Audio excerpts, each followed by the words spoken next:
morning, dear students. Take out your Living Values books and turn to page number 36.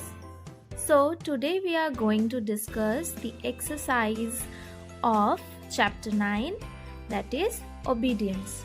So, let us answer first, what is obedience? So, children, look at the answer. Obedience refers to carrying out a direction or order given by someone. So, in simple words, to carry out the direction or order given by our elders or someone is called obedience. Okay. Next question, why should we obey?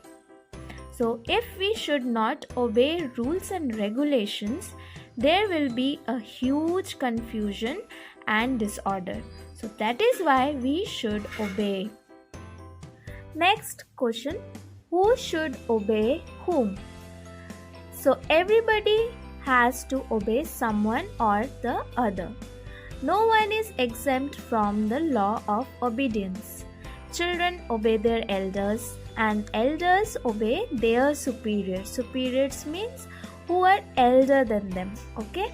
So superiors or employers or boss, principal or rulers. Okay. So everybody has to obey someone. Now look at section B. Write true or false next to each. So here we have obedience creates slaves. False. Obeying someone doesn't make you slave. Okay, obedience is a virtue. We should obey our elders. Only children need to obey. False. Everybody has to obey someone. Okay, not only children. Success is possible only with obedience. True. If you obey your elders, then you will get a success. The military style of obedience is good.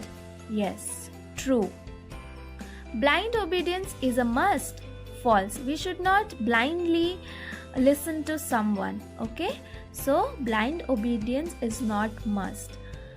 We need to obey only our elders. False. We need to obey everyone who is giving us good lessons or who are guiding us. Okay, we should obey everyone. Every country has some rules. True. Team members must obey their captain. True. A referee must obey the captains. True. Obedience is a virtue. Yes, obedience is a virtue. It's true.